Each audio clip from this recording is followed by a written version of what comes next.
Irmãos, muito bom dia a todos.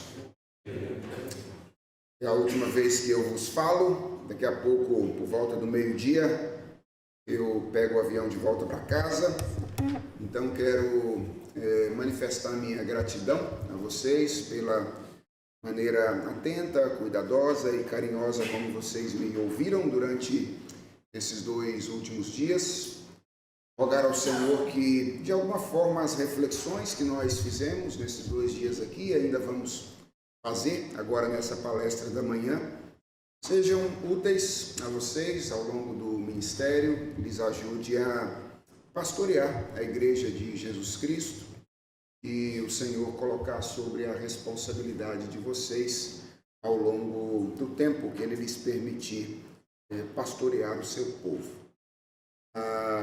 Quero trazer um abraço da nossa casa lá em São Paulo, o Centro Presbiteriano de Pós-Graduação Andrew Jumper e também do Seminário José Manuel da Conceição, onde eu tenho tido o privilégio de ensinar e dizer que estamos sempre à disposição de vocês e na expectativa de que, na medida em que vocês terminem os seus cursos de bacharelado, possam estudar conosco lá na nossa casa, no Andrew Jumper, dando continuidade à formação teológica de vocês, que é a razão de ser da nossa escola, né? Servir ao Senhor, servindo aos pastores da nossa igreja, também a pastores de outra denominação, no estudo continuado de teologia em áreas diversas. E hoje nós temos vários programas já de mestrado, um programa de doutorado. Atualmente abrimos um programa de mestrado completamente à distância, um MDiv, que certamente vai atender muitas pessoas no Brasil e também em outros lugares do mundo. E além desses programas de mestrado e doutorado, temos programas de especialização à distância, e não apenas as pessoas que têm formação em teologia podem estudar nesses programas, mas pessoas que têm formação em qualquer área do conhecimento, desde que tenham um diploma, em qualquer área, podem se especializar em teologia conosco, visando servir a igreja, o que tem feito muitos professores de escola dominical, muitos presbíteros, muitos diáconos, para o que eu peço a vocês que recomendem às igrejas, às pessoas que eventualmente queiram estudar, e deem uma olhada no site do Andrew Jumper, cpaj.mackenzie.br. Certamente elas vão encontrar ali oportunidades de estudo que vão ser enriquecedoras para elas. Orem por nós quando vocês se lembrarem da nossa casa, pedindo a Deus que nos dê a graça de continuarmos servindo ao Senhor com fidelidade, como temos tentado fazer até aqui, e também desejosos de que a boa teologia, a boa doutrina, o compromisso com a Escritura continue sendo cada vez mais fortalecido no nosso país. Nós discutimos nesses 2 últimos dias, mais especificamente ontem, 2 questões fundamentais do pensamento musical de João Calvino, nosso pai reformador, né, o pai da nossa tradição. Então nós discutimos ontem quem é que deve cantar na primeira palestra e chegamos à conclusão de que, no entendimento de Calvino, reverberando uma teologia que eu acredito ser uma teologia bíblica, quem deve cantar é o povo de Deus como um todo, é a igreja. Então a nossa conclusão foi a de que os nossos esforços pastorais, na nossa lide ministerial, é conduzir a igreja ao canto congregacional, é ajudar a igreja a cantar. Esse deve ser o nosso grande objetivo, independentemente das formações musicais que nós usamos. Essas formações devem encaminhar a igreja no serviço musical e facilitar o canto congregacional. Esse é o nosso desafio, simplificar, facilitar e incluir as pessoas no canto litúrgico. Depois nós discutimos ontem na segunda palestra o que se deve cantar por ocasião do culto público. E nós vimos que na tradição calvinista, e quando falo de calvinista aqui, estou me referindo mais especificamente ao pensamento de Calvino ou ao pensamento do reformador, deve-se cantar majoritariamente o texto da Escritura, especialmente as poesias inspiradas, que estão presentes no livro dos Salmos, além de textos confessionais, como o Credo Apostólico, e outros textos autorais nesta ordem, ou seja, a coluna dorsal do canto litúrgico, no entendimento de Calvino, era o texto da Escritura Sagrada, e o nosso esforço deve ser, portanto, essa foi a aplicação de ontem à noite, na segunda palestra, deve ser equilibrar, esse talvez seja o desafio da nossa geração, o canto da nossa hermenêutica do texto bíblico com o texto ou com o canto do texto sagrado. A pergunta de hoje de manhã é: como é que se deve cantar? Já que nós já falamos quem canta e o que é que canta, hoje nós vamos lidar mais com a maneira ou com o modo como devemos cantar por ocasião do culto público. De todas, essa é certamente a questão mais difícil de responder quando a gente olha para o pensamento de Calvino e para a tradição musical de um modo geral cristã, porque, como diz o Ryu Aikin, um pensador e historiador do período da Renascença, nem os pais da igreja, ele dizendo, nem os reformadores nos deixaram qualquer instrução detalhada sobre como devemos cantar em forma de oração de um ponto de vista técnico. Então essa é uma questão complexa, difícil, e encará-la envolve aí um desafio bastante significativo, e muito daquilo que a gente diz quando lida com esse assunto temos que dizer em termos de possibilidade ou de probabilidade. Inclusive, do livro que eu escrevi com o meu amigo João Batista, este é o capítulo em que talvez esteja a ideia mais inovadora do livro, que eu vou mencionar daqui a pouquinho durante o tempo de reflexão. Eu creio que o que se pode dizer a respeito de como cantar no pensamento de Calvino se resume basicamente a três coisas. Então, a primeira delas é que Calvino não defendeu um estilo musical exclusivo. Calvino não defendeu um estilo musical exclusivo. O que há de mais próximo, ontem eu mencionei isso, de um estilo musical no pensamento ou nos escritos de Calvino, é uma pequena expressão que está no prefácio ao Saltério, escrito no ano de 1542, quando, citando Santo Agostinho, Calvino afirma que a maneira mais apropriada de se cantar na igreja é, e aí ele usa essa expressão, com peso e majestade. Eu digo que isso é o mais próximo de um estilo musical que a gente tem no pensamento de Calvino, porque essa expressão não se refere exatamente a um estilo específico. Ela não se refere propriamente a um estilo particular, mas ela se refere à postura com a qual um cristão deve cantar por ocasião do culto público. Então, peso e majestade diz muito mais respeito à postura como devemos cantar do que propriamente a um estilo específico. O que a gente tem de substancial, irmãos, e isso é seguro, é certo, é que Calvino não criou um novo estilo musical, ele não defendeu a criação de algo completamente diferente daquilo que existia na sua época, mas o que Calvino fez musicalmente falando foi simplesmente assumir e regular um estilo que lhe parecia ser o mais adequado ao canto congregacional na sua época, que era o modelo métrico, um modelo que já existia em paralelo ao modelo melismático, mas não era o mais comum por ocasião na igreja. E Calvino, então, toma esse modelo que já existia com o propósito de regulá-lo para que ele servisse aos propósitos litúrgicos e eclesiásticos, atenção a isso, sem em nenhum momento justificar nos seus textos a razão dessa escolha. A gente não sabe exatamente por que Calvino escolheu o modelo métrico, ele não justifica isso textualmente. Mas o que a gente sabe é que ele não defendeu algo novo, ele tomou algo que já existia e ele regulou esse funcionamento para que o canto servisse ao modelo congregacional. Então essa é a primeira coisa que eu creio é possível afirmar, que Calvino não defendeu um estilo musical particular. A segunda coisa que eu acredito é bem possível afirmar é que Calvino parece ter intuído a importância da matéria-prima da música, que é o som, e trabalhado a sua regulagem musical a partir das propriedades sonoras.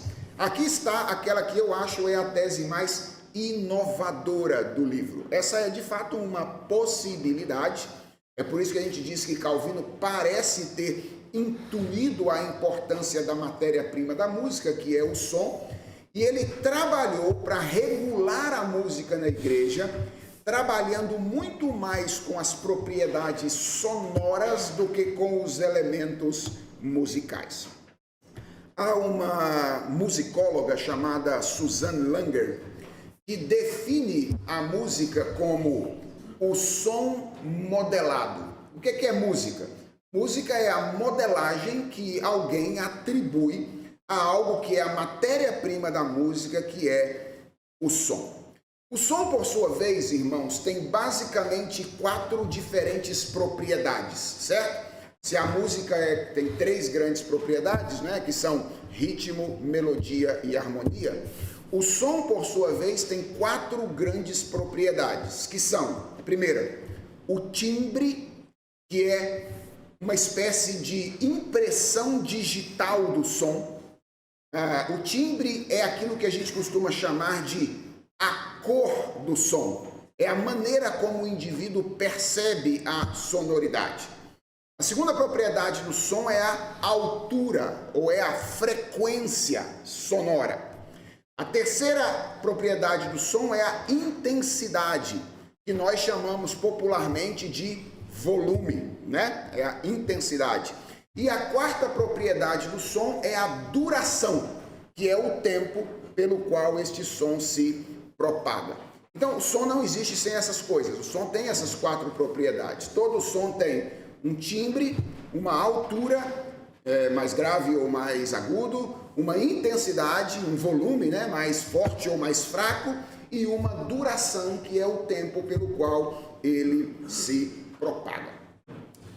Parece, essa é a tese que defendemos no livro, que consciente ou inconscientemente, Calvino regulou o canto congregacional nas suas igrejas e produziu o Saltério de Genebra, que foi aquela peça importantíssima que nós estudamos ontem, lidando com essas propriedades sonoras e regulando essas propriedades sonoras em um estilo musical existente. Basicamente, irmãos, se a gente puder resumir o projeto musical de Calvino, nós poderíamos dizer que esse projeto consistiu em termos técnicos, tá?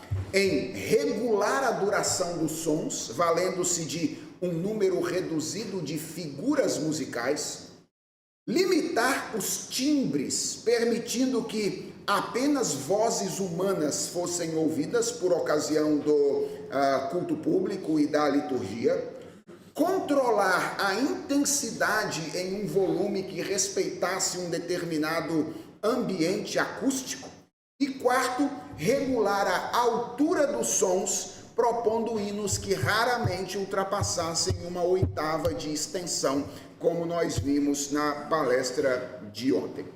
Isso aqui é interessante porque, se nós estivermos corretos nisso, de que esse foi o modo de trabalhar de Calvino, o pastor não precisa ser um músico para exercer o seu trabalho. Ele não precisa ser um instrumentista, ele não precisa ler linguagem musical. Se nós estivermos corretos, e foi isso que Calvino fez, o exemplo de Calvino nos chamaria atenção para o fato de que basta que um pastor esteja atento ao som, ou seja, atento às propriedades sonoras, para que ele ofereça uma contribuição significativa na regulagem do canto congregacional das suas congregações. Deixe-me tentar ilustrar um pouquinho isso, para tentar tornar isso um pouco mais claro, trabalhando aqui com uma das propriedades do som, que é o timbre, tá bom? Eu acho que é mais fácil a gente perceber o papel dessa regulagem sonora quando a gente lida com a questão do timbre. Veja, não é fácil definir o que é o timbre, né? Aliás, anteontem eu falei que a música é uma arte misteriosa, e aqui mais uma vez você está percebendo isso, a gente recorrendo a metáforas visuais o tempo inteiro para tentar definir essas propriedades sonoras. Então eu disse, por exemplo, que o timbre é a coloração do som, é a cor do som. Veja como é que eu estou usando aqui uma metáfora visual para tentar definir, não é? A verdade é que cada instrumento musical tem um timbre, incluindo aí a voz humana, né? Se a gente considerar a voz humana como um instrumento musical, então ela também tem um timbre. E o timbre é aquilo que nos permite distinguir dois sons quando eles têm o mesmo tempo de crescimento, a mesma altura, a mesma intensidade e a mesma duração. Então, imagine, por exemplo, que dois instrumentos musicais toquem a mesma nota musical pelo mesmo tempo, com o mesmo volume, certo? O que te faz diferenciar um som do outro? É o timbre, certo? O timbre da flauta, o timbre do violão, o timbre do violino, ou assim sucessivamente. Então, essa é a propriedade que eu estou querendo destacar para a nossa reflexão a partir de agora. Veja, embora a gente não consiga definir com clareza, com exatidão o que é o timbre, uma coisa parece muito óbvia para nós, é que o timbre possui um impacto muito significativo na maneira como os sons ou a música é recebida pelas pessoas. Ou seja, a nossa apreensão subjetiva do som está muito relacionada ao timbre que nós ouvimos. Definitivamente, irmãos, uma melodia não é recebida pelas pessoas do mesmo modo quando ela é executada por instrumentos diferentes, certo? Então você pode tocar uma música com violão, se você botar uma distorção de guitarra, você tem a recepção subjetiva diferente desse som ou dessa música por parte das pessoas. Para a gente aqui tomar extremos significativos para compreendermos isso, se a gente pensar no nosso país, né, o Brasil, instrumentos como o órgão e o pandeiro facilmente despertam sensações absolutamente diferentes nas pessoas, opostas entre si. A pergunta é por quê? É porque o órgão é mais sacro do que o pandeiro em si? Ou porque o pandeiro é mais profano do que o órgão em si? O órgão é de Deus e o pandeiro é do diabo? Será que é por essa razão que isso acontece? Vejam, irmãos, é óbvio que não. As razões são históricas e culturais. A razão pela qual o sopro de um órgão tende a suscitar em um brasileiro contemporâneo essas evocações mais ligadas ao ambiente sacro, e o pandeiro, o som do pandeiro tende a trazer incômodo em um cristão contemporâneo, porque evoca relações ou sensações relacionadas à vida pecaminosa pregressa, é absolutamente cultural. Se eventualmente você for para uma colônia de monges no Tibete, onde eles nunca viram um pandeiro, levar um pandeiro para lá e dizer, olha, todas as vezes que vocês ouvirem esse som é hora de começar o culto. O dia que eles vierem para o Brasil e virem o pandeiro sendo usado em grupos de pagode ou animando o carnaval, eles vão ficar absolutamente impressionados e escandalizados com o uso de um instrumento que a princípio é sacro no contexto cultural deles, sendo usado aqui de maneira negativa ou em um outro contexto particular. Então as razões são históricas, ou seja, a história e a cultura têm um peso sobre a maneira como diferentes timbres são recebidos por um contexto ou por pessoas diferentes. Essas associações que a princípio são individuais, Então vocês no ministério vão ter que lidar, por exemplo, com pessoas que ouvem um determinado timbre, etc., e vêm falar com vocês, dizendo, olha, não é possível que a nossa igreja está cantando um negócio desse, está usando uma coisa dessa para louvar a Deus aqui na igreja. Isso pode ter a ver com a vida individual desse membro ou desta pessoa, mas essa associação, que a princípio é uma associação individual, ela também costuma acontecer em escala mais coletiva, ou seja, no contexto de uma igreja ou no contexto de uma comunidade. Então, é muito comum que uma comunidade de crentes, e aí eu estou falando de comunidade, ela pode ser menor ou maior, uma igreja local, uma igreja numa região, uma denominação inteira, certo? É muito comum que uma comunidade de crentes rejeite determinado instrumento e se apegue a um outro instrumento em virtude de conexões históricas que estão relacionadas à sua vida enquanto uma igreja local. E é simplesmente inevitável que alguns instrumentos musicais, algumas formas de cantar sejam estranhas e gerem incômodos a determinados grupos, pelo menos em uma geração específica. E qual é o meu ponto aqui? O meu ponto é que as igrejas, os músicos, os pastores, precisam estar atentos a isso e precisam saber que, ao menos nos limites da sua geração, talvez determinadas comunidades jamais consigam aceitar, jamais consigam lidar com determinados timbres específicos no seu contexto. Vejam, isso também pode ser dito a respeito de estilos musicais inteiros, certo? Eu estou falando mais especificamente do instrumento a princípio, mas eu acho que é possível dizer que os estilos musicais também são tímbricos, certo? Eles também são tímbricos, ou seja, a organização dos sons dentro de um estilo musical também acaba carregando uma característica diferente. Então, exemplo, você não precisa ouvir mais de 2 compassos da batida de uma guitarra para saber que você está diante de um reggae, certo? Não precisa. Com 2 compassos de guitarra, você sabe, isso é um reggae.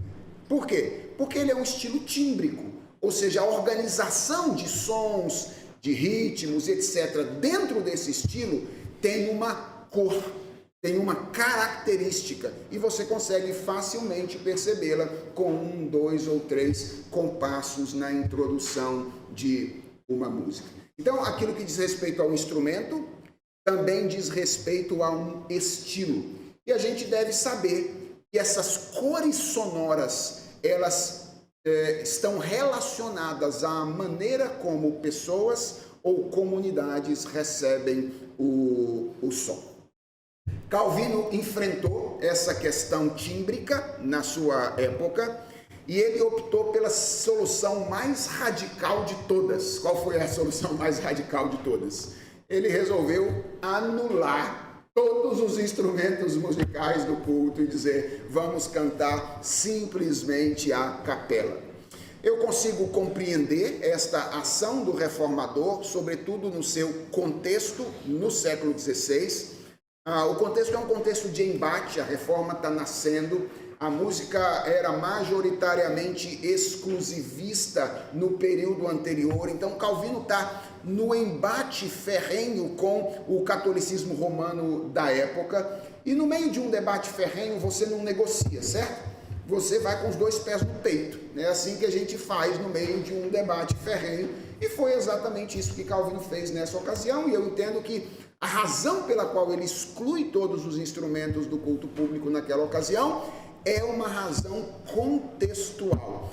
Temendo, portanto, o peso que os instrumentos causavam naquela época em que os membros da igreja eram excluídos do próprio canto, Calvino resolve tomar uma ação mais categórica e mais radical nesta ocasião. Veja, embora, como eu disse ontem, ele fundamenta essa decisão em uma exegese da carta aos Hebreus, e eu já disse ontem também que eu tenho alguma dificuldade com essa exegese. Consequentemente, irmãos, eu creio que o que nós temos a fazer, ou o que de melhor podemos fazer, não é exatamente abolir e abandonar todos os instrumentos do culto público. Eu creio que o desafio pastoral no mundo contemporâneo, já com o distanciamento de toda essa exclusão das pessoas do culto público e do canto congregacional, é diferente. O nosso desafio é ler a nossa comunidade. Nosso desafio é interpretar a postura de aceitação e de resistência quanto a timbres no contexto da nossa comunidade e regular com sabedoria os instrumentos, os estilos que são plausíveis ou não são plausíveis para essa comunidade num determinado contexto histórico. Eu quero adiantar para vocês que dificilmente haverá unanimidade em torno de questões dessa natureza. Dificilmente. Por quê? Porque há muito da nossa subjetividade envolvida na maneira como nós recebemos os timbres. As pessoas não recebem timbres, interpretam timbres da mesma maneira. Nós somos pessoas diferentes, temos histórias diferentes, as igrejas são igrejas diferentes, têm histórias diferentes e, portanto, elas se relacionam com essa cor sonora de maneira diferente e de maneira distinta. Então, essa é uma discussão que nunca vai acabar, certo? Ela sempre precisará acontecer e é nesse ponto, no contexto de uma comunidade, em que as virtudes cristãs são essenciais. Virtudes como o amor, como a hospitalidade, como a boa disposição de considerar os outros superiores a si mesmos. Todas essas coisas que o apóstolo Paulo diz que deve marcar a vida cristã, tem a ver com a maneira como a música é regulada no contexto de uma comunidade. Então você vai lidar, por exemplo, com pessoas que têm apegos a timbres mais experimentais, têm apegos a timbres mais contemporâneos na igreja. E você vai encontrar pessoas que têm apegos a timbres mais antigos e que têm alguma repulsa, muita resistência com timbres contemporâneos. E os que têm apreço por timbres contemporâneos possivelmente terão resistência com timbres antigos. Então, assim como você tem pessoas que adoram o sopro do órgão e odeiam a distorção de guitarra, você tem gente que adora a distorção de guitarra e odeia o sopro do órgão. É assim, nós somos pessoas diferentes, com histórias diferentes e vivendo em um contexto diferente. O que a gente precisa nesse contexto? Nós precisamos de amor cristão, precisamos conseguir conversar para entender que o culto, a música litúrgica não vai ser do jeito que a gente gosta, do jeito que a gente quer, do jeito que a gente prefere, sempre. Nós precisamos servir a comunidade com uma música que veicule a palavra de Deus, não lhe traga incômodo, não lhe cause dificuldade para que a palavra de Deus seja recebida por ela com afinco e com atenção. Então, eu acredito que aqueles que têm apego a timbres mais contemporâneos, mais experimentais, eles deverão levar em conta a tradição antiga que foi consolidada pelos modelos antigos. Eles devem ser instruídos a fazer isso. Ao mesmo tempo, aqueles fiéis que são mais experimentados, que têm apreço por timbres mais antigos, eles deverão ser estimulados a se esforçar para considerar a possibilidade de novas associações tímbricas nos seus cultos, já que eles vivem em um mundo que não é mais o mundo do século passado, não é mais o mundo de 500 anos atrás, um mundo que passa por mudanças consideráveis em muitos aspectos. E veja bem, mudanças não são ruins em si mesmas. Na verdade, há muita descoberta que foi feita nos últimos séculos que glorificam a Deus, de novas possibilidades sonoras, novos timbres diferentes, novas combinações de som e assim sucessivamente. O grande papel do pastor é exatamente caminhar com esses grupos de pessoas no contexto da igreja para que eles possam entender comunitariamente qual é o estilo, o timbre mais adequado à expressão litúrgica de uma comunidade. Então, vejam como é que não é necessário que um pastor seja um expert em música. Não precisa ler partitura, não precisa tocar um instrumento, não precisa cantar. O que ele precisa fazer? Ele precisa estar atento ao som, às propriedades sonoras. e verificando como é que essas propriedades sonoras podem ser um estímulo ou um empecilho à recepção e veiculação da palavra de Deus no contexto da sua comunidade. Então, Calvino, ele não criou, não defendeu um estilo musical específico. Em segundo lugar, Calvino parece ter intuído aí a importância da matéria-prima da música, que é o som, trabalhando na regulação da música a partir das propriedades sonoras. E em terceiro lugar, e eu vou gastar um pouquinho mais de tempo nisso aqui, Calvino defendeu que o fiel deve se engajar no canto congregacional com inteireza de coração, ou que o fiel deve se engajar no canto congregacional com aquilo que nós poderíamos chamar de integridade. Vou fazer uma pergunta para vocês. Você consegue imaginar um culto reformado do século XVI, especialmente um culto dirigido por Calvino, que fosse um culto afetuoso? Consegue ou não? Você consegue imaginar um culto reformado do século XVI, dirigido por Calvino, em que durante o canto litúrgico houvesse manifestações físicas ou corporais? Consegue imaginar? Por que a gente não consegue imaginar? Porque há uma caricatura que foi feita a respeito dos reformadores em termos litúrgicos, que defende ou parece acreditar que os reformadores promoveram a extinção de tudo aquilo que estimula a sensibilidade, ou seja, os nossos sentimentos do culto, reduzindo a liturgia e o culto à dimensão racional. Ou seja, a nossa tendência é olhar para os reformadores, para João Calvino, por exemplo, como se ele fosse um racionalista em sua visão litúrgica.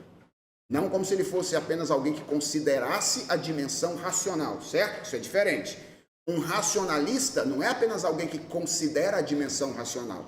É alguém que reduz o culto à dimensão da racionalidade, excluindo outras dimensões da personalidade humana, como os afetos, por exemplo, da expressão litúrgica.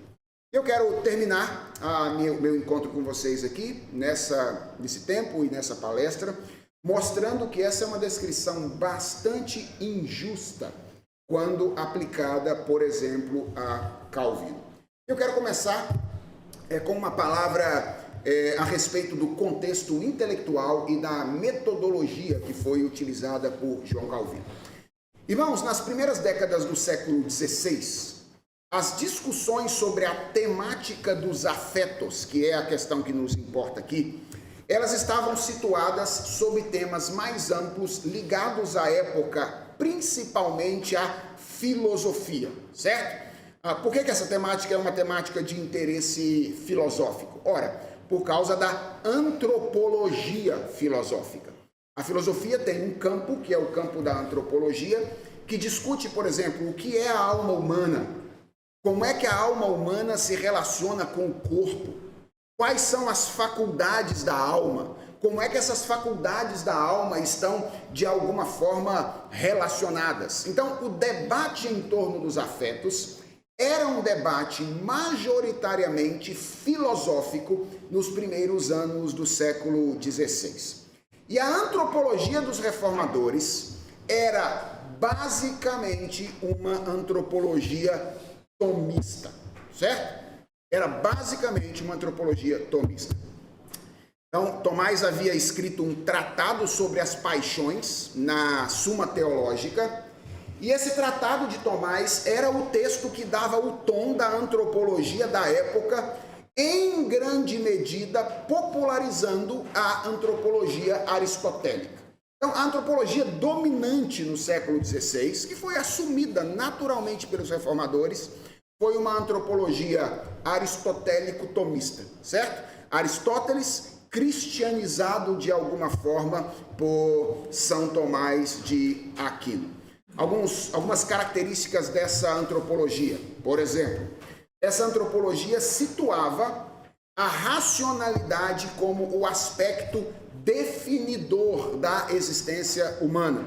Então, estava aparentemente claro para as pessoas naquela época que as faculdades da alma humana se relacionavam sob a égide diretiva da racionalidade, ou seja, a razão deveria ditar os rumos das outras faculdades da alma humana. Isso tem a ver com Aristóteles. Aristóteles, por exemplo, distinguia o homem de outros seres animados. Veja a palavra, seres animados. Ânima é a palavra alma. Então, Aristóteles acreditava que outros seres tinham alma.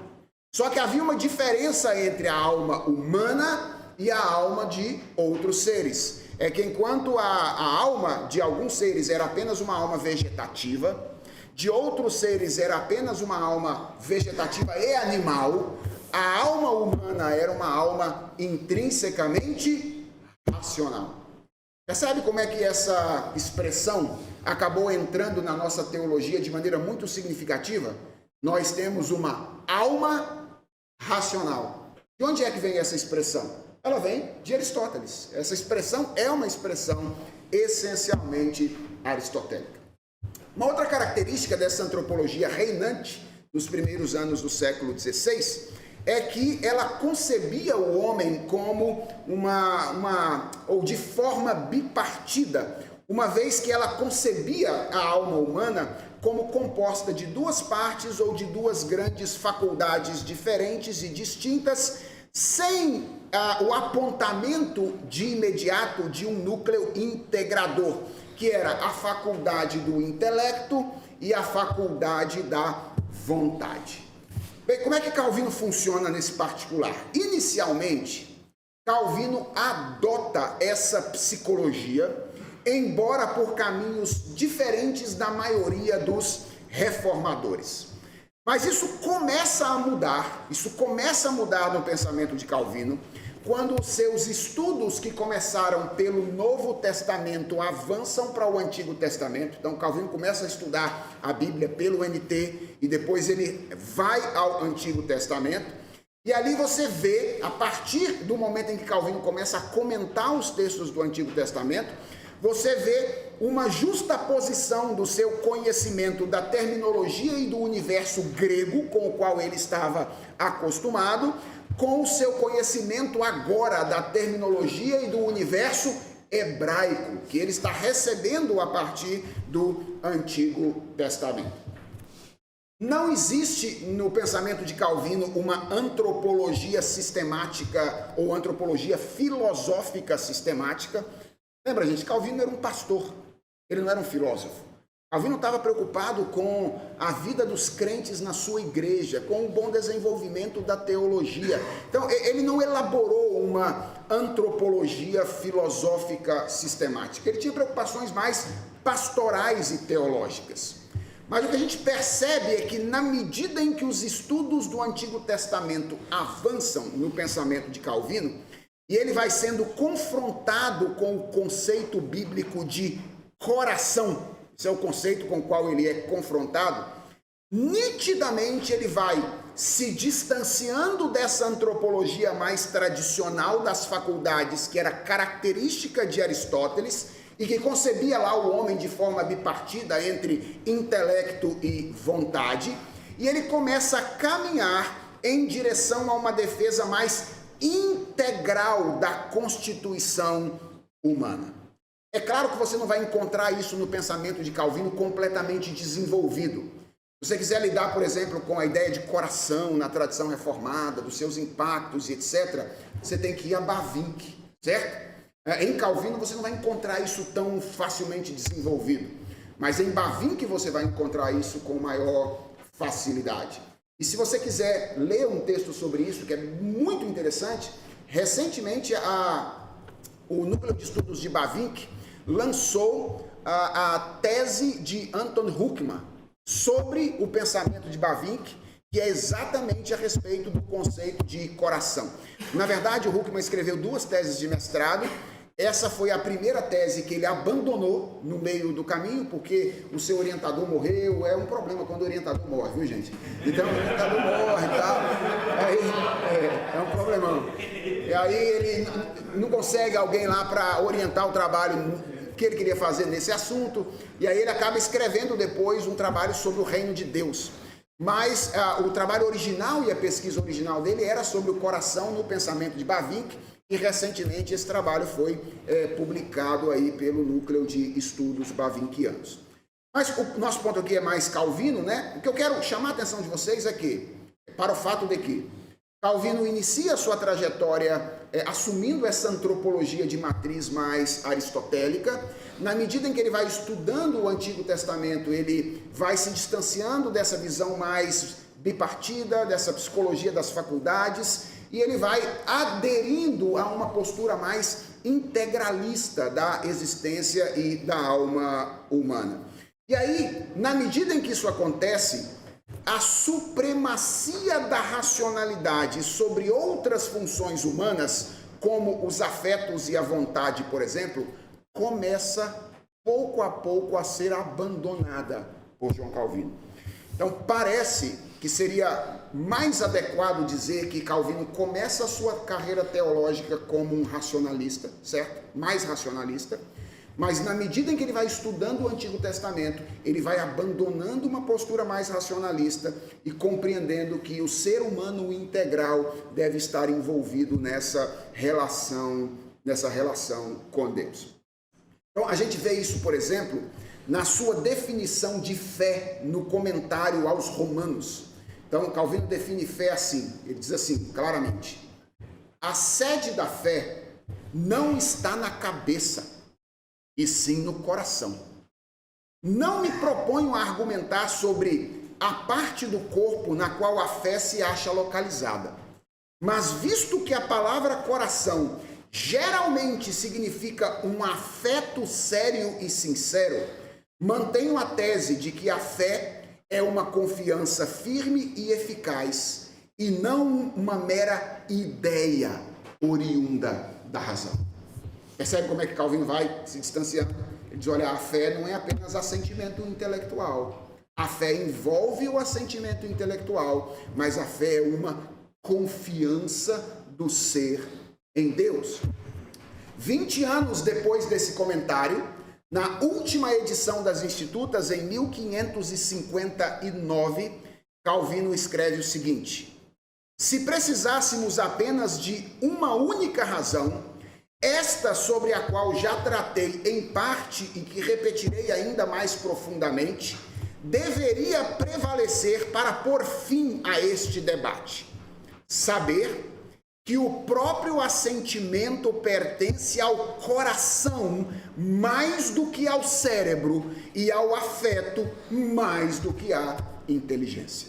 Então perceba como é que Calvino mais uma vez aqui identifica, iguala, e nessa afirmação aqui parece até falar de uma espécie de supremacia das afeições sobre os afetos, ou sobre a racionalidade ou a inteligência. Atenção, eu não estou dizendo que Calvino é um sentimentalista, certo? Não é isso que eu estou dizendo.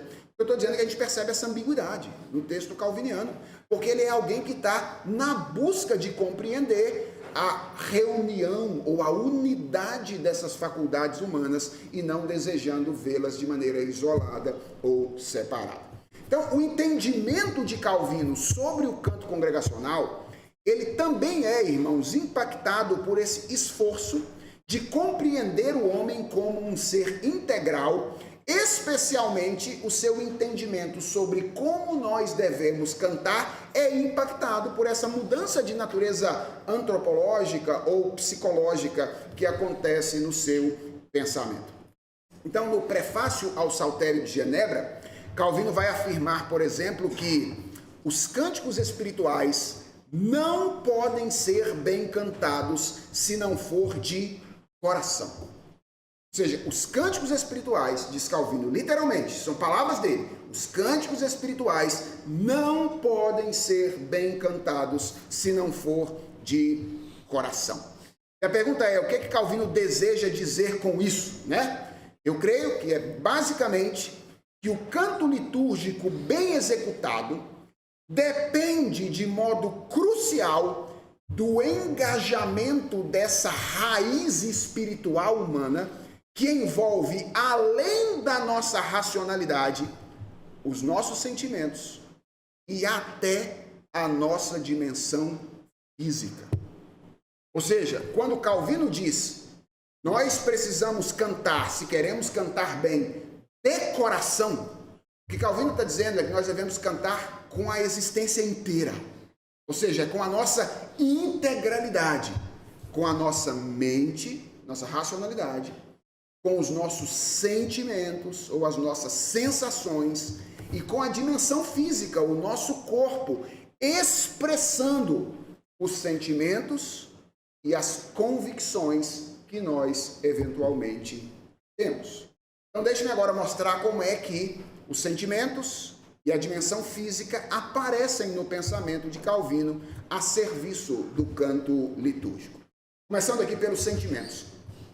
Quando nós lemos o prefácio ao Saltério, que é talvez o mais parecido com uma filosofia estética que a gente tem vindo da pena de Calvino. Mais uma vez, Calvino não era um filósofo, então ele não desenvolveu uma estética completa, você não tem isso no pensamento de Calvino, mas traços da estética calvinista você encontra no prefácio ao Saltério de Genebra.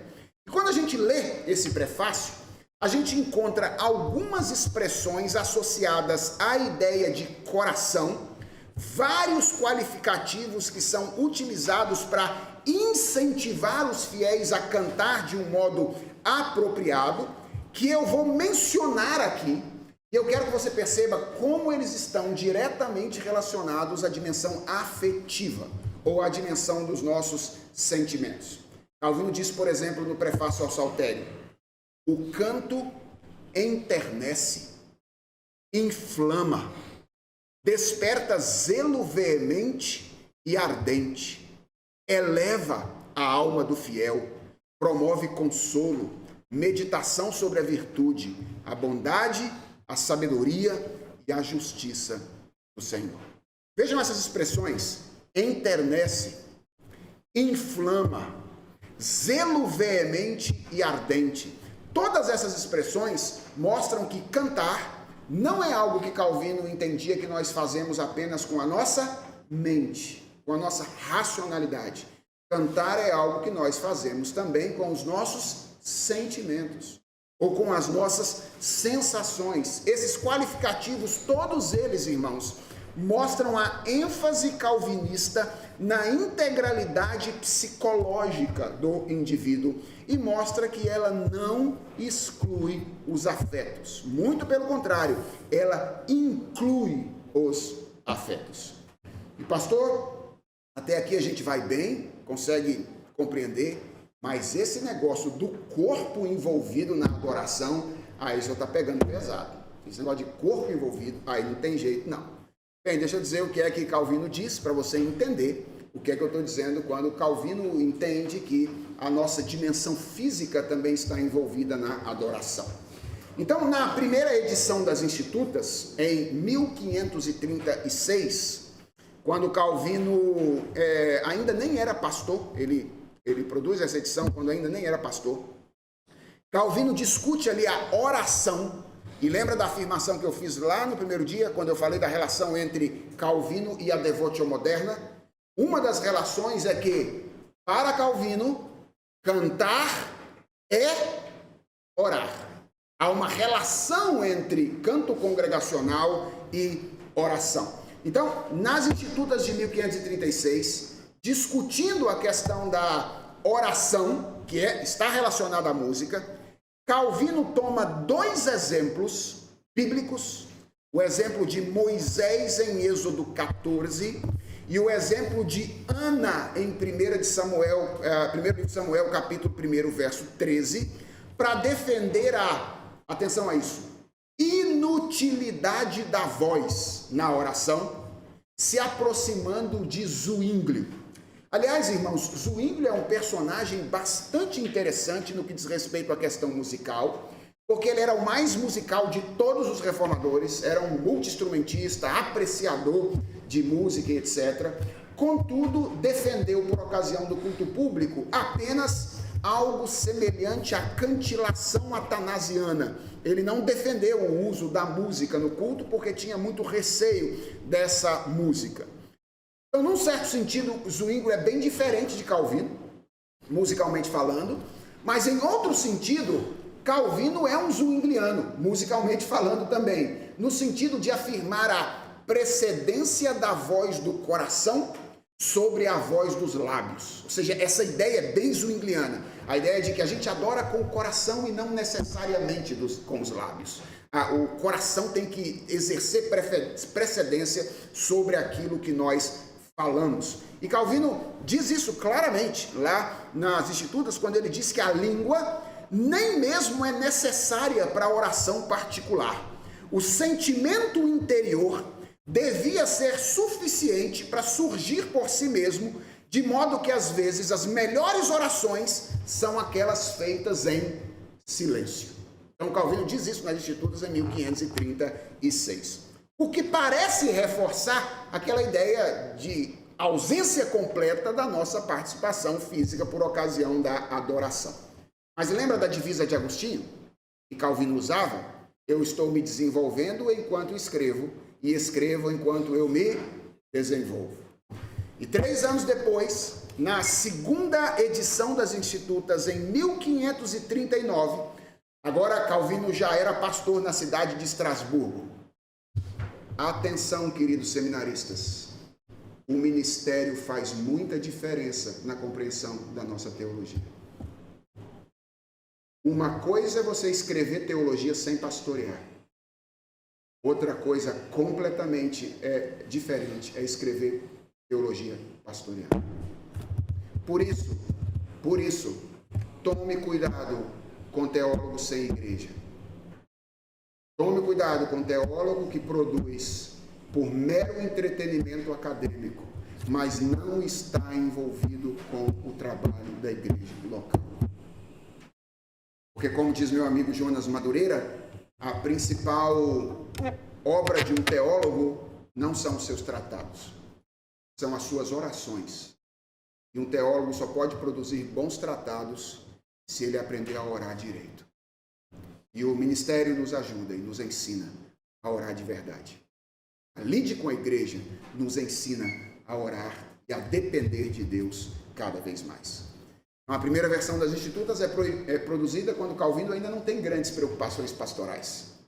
Mas a segunda versão das Institutas, 3 anos depois, é produzida agora quando Calvino já é um pastor. Ele já está lidando agora com a igreja, está lidando com a sua lide ministerial.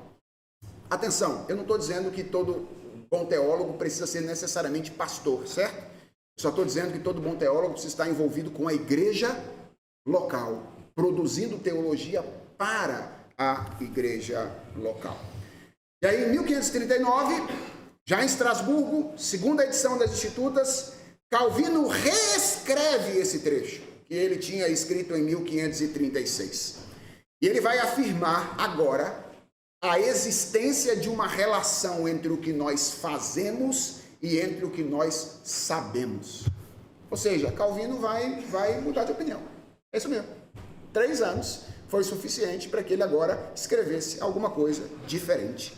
E ele vai dizer que, atenção, embora de fato a língua não seja, olha como é que já houve uma mudança, absolutamente necessária, o uso dela, muitas vezes, é de grande valia para o fervor da oração. E ele termina dizendo, quando desprovido de palavras, o entendimento de quem ora nem sempre é suficiente para induzir a piedade. Percebeu a mudança? Lá atrás ele dizia, quase não é necessário palavras, basta a voz do coração.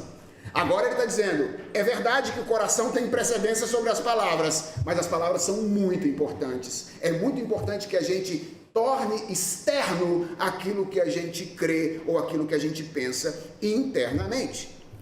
E atenção, nessa mesma edição das Institutas, Calvino vai defender a prática de elevar as mãos aos céus por ocasião das orações. como ele explicaria anos mais tarde, esse gesto de elevar as mãos aos céus, é um símbolo, atenção às palavras de Calvino, um símbolo de que estamos muito longe de Deus se não alçamos os nossos sentimentos aos céus. Ou seja, é uma expressão de dependência, segundo Calvino. Ele entendia que era essa uma maneira como nós expressamos a nossa dependência de Deus. E depois, comentando 1 Timóteo, Calvino vai afirmar que esse gesto estava em harmonia com a genuína piedade. Então, a ideia de orar com as mãos estendidas não era estranha à piedade calvinista. Não era incomum à igreja na cidade de Genebra. Bem, o que eu não sei, eu confesso, eu não sei, porque não consegui verificar isso, é se isso era aceito ou recebido como um ato individual no meio do culto coletivo, ou se isso era incentivado como uma prática coletiva da comunidade. Ou seja, hoje em dia essa prática é muito comum nos nossos dias, essa e outras, na verdade, né? E é por isso que a gente tem muito medo de qualquer tipo de manifestação física ou corpórea durante a liturgia, é porque parece que a gente não tem muito limite nesse negócio, não, nem muita sabedoria para lidar com o que devemos ou o que não devemos fazer. Então, essa prática é muito comum nos nossos dias, mas ela parece ser uma decisão individual do fiel ou do adorador. Tanto é que o que a gente vê acontecer na maioria das igrejas é um fulano levanta a mão, o outro fulano não levanta, o outro, né, parece ter essa liberdade mais individual. Eu não sei exatamente como é que isso acontecia por ocasião da igreja em Genebra, se isso era uma prática também individual, se era apenas durante o culto individual e não durante o culto público, não sei. O que eu sei é que Calvino está dizendo aqui que isso parece ser uma boa maneira de expressar ou de revelar, através da nossa dimensão física, aquilo que se passa na nossa racionalidade e nos nossos afetos, no que diz respeito à nossa dependência de Deus. E finalmente, irmãos, Calvino também vai defender a genuflexão, ou seja, a prática de orar de joelhos ou de ficar de joelhos como um recurso bíblico para a demonstração de reverência durante a oração. Então ele diz, por exemplo, quanto às atitudes e aos modos exteriores do corpo, que é costume observar, como o hábito de ajoelhar-se e de descobrir a cabeça, estas maneiras de agir são práticas pelas quais nos esforçamos para nos preparar para prestar maior reverência a Deus. Então Calvino parecia ver como boa prática essa prática de expressar também a nossa dependência, a nossa rendição ao Senhor por meio da prática da genuflexão. Vejam, irmãos, qual é o princípio que está presente aqui? O princípio, eu quero que você se lembre disso. Eu tenho tentado me esforçar para ajudá-los a pensar por princípios. Eu não vim aqui para discutir se essa prática está certa, se aquela está errada, etc. Tal. É o princípio. Qual é o princípio? É o princípio de que o nosso ser integral precisa estar envolvido no nosso serviço a Deus. Isso tem a ver com a maneira como a gente ora, isso tem a ver com a maneira como a gente canta. Nós não somos chamados para cantar apenas com a nossa mente ou com a nossa razão. Nós somos chamados a cantar com a nossa mente, com as nossas emoções e, por que não, dentro daquilo que é a sabedoria comum, aquilo que é plausível e aceitável, com o nosso corpo expressando e revelando aquilo que se passa em nossa mente e em nosso coração. Agora, eu não posso terminar sem antes dizer que, embora Calvino tenha reconhecido o lugar e o papel dos afetos na adoração, na oração, em nenhum momento no entendimento de Calvino, as afeições devem suplantar a racionalidade. Okay? Então isso é muito claro no pensamento do reformador. O mesmo prefácio que eu mencionei agora e que apresenta todos aqueles qualificativos, muitos dos quais relacionados às afeições, apresenta de maneira muito clara, gente, a necessidade de entendimento daquilo que é cantado no culto público como um princípio fundamental. Aliás, há um trecho específico no qual Calvino diz ser oportuno que aquilo que se diz e que se faz no templo sejam sempre fruto de edificação. Mais à frente, referindo-se à argumentação de Paulo em 1 Coríntios, capítulo 14, Calvino afirma que, atenção, palavras dele, dizer que podemos ter devoção, seja na oração, seja nas cerimônias, sem nada compreender, é uma grande zombaria, como normalmente se diz. E não se trata de uma coisa morta ou típica de animais, e sim de boa afeição para com Deus. Mas este é um movimento vivo, procedente do Espírito Santo. Atenção, quando o coração é corretamente tocado e o entendimento é iluminado. Então, parece que Calvino deixa muito claro aqui que os afetos, em certa medida, eles são a expressão do entendimento de uma teologia adequada. Quando as nossas expressões afetivas não têm razão de ser, são ilógicas, são irracionais, Calvino diz, isso não faz absolutamente nenhum sentido.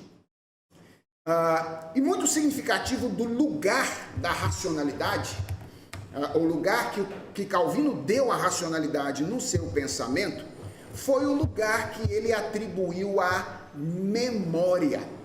A memória tem um lugar muito central no projeto musical de Calvino, aliás, no projeto litúrgico de Calvino como um todo.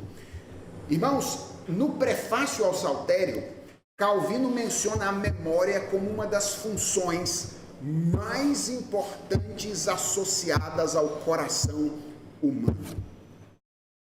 Eu acho que a gente precisa parar um pouquinho para pensar isso aqui. Eu estou dizendo isso porque talvez por causa do nosso contato com a tecnologia, com o nosso contato com a informática, nós em geral temos a tendência de conceber a memória em termos de um armazenamento passivo, certo?